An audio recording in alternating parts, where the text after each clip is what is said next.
โมตัสสะภะคะวะโตอะระหะโตสัมมาสัมพุทธัสสะนะโมตัสสะภะคะวะโตอะระหะโตสัมมาสัมพุทธัสสะมิสวากขาโตภะคะวะตันโนภะคะวะโตสาวกสังโฆสังฆะ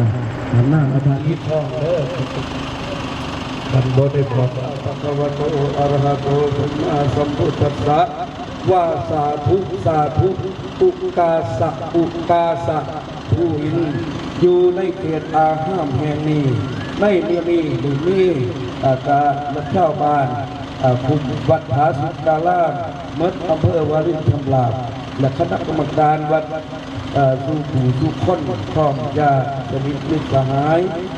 ท่ายกทายิกาพากันมาเอาบุญพระเวรมหาชาติชาดกจึงได้มาเชิญองค์พระอรหันต์เถรอุปคุตอยู่วัดว่าอาห้ามแม่น้ำแห่งนี้เพื่อไปปกปักรักษาลูกหลานของเฮาให้มีแต่ความสุขเจริญสู่ผู้สู่คนก็ขาดเถิดปีของสามท่าน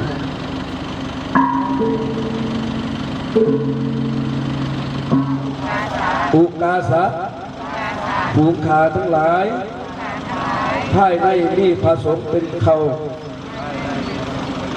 ภายนอกมีผูกคนหักบริขารมาคงกราบไหว้พระมหาเถระผู้มีฤทธิ์ที่เล่นองอาจมีฤทธิ์ภาษาเป็นแก้วกุฏิ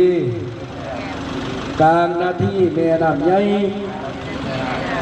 มักใครด้วยพรหมจารีอยู่สุขีบ่โศกเศร้า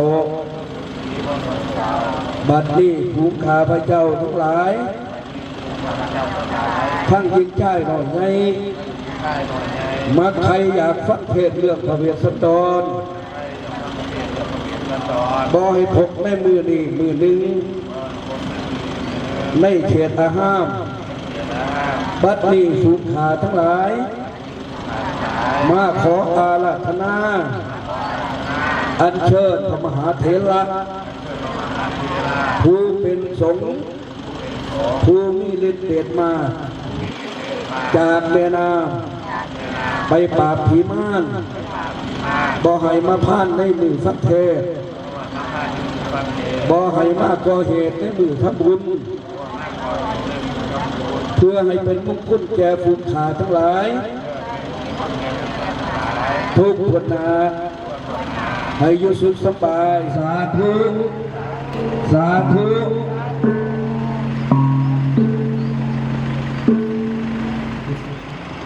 เพื่อขึ้นจากแม่น้ำวัดหรือวัดแห่งนี้นะครับไปเชิญครับท่าน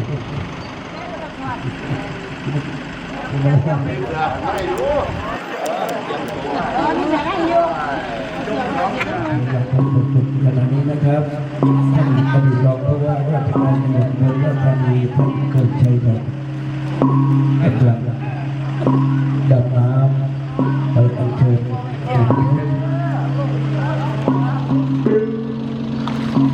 จะเป็นลูกหลานที่ได้เป็นเศรษฐีกันขอให้ได้พ่อพระองค์พระคุณเด้อเกิดให้ท่านผู้ว่าให้ท่านอดีตผู้ว่ากุ้มขึ้นมาเลยถอดเลยครับถอดเลยเอาท่านกุ้งขึ้นมา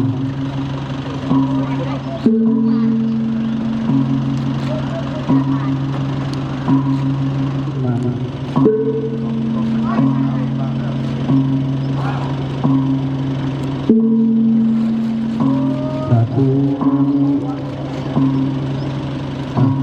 ช่วยสำรองหน่อยที่ใกล้น้ำครับ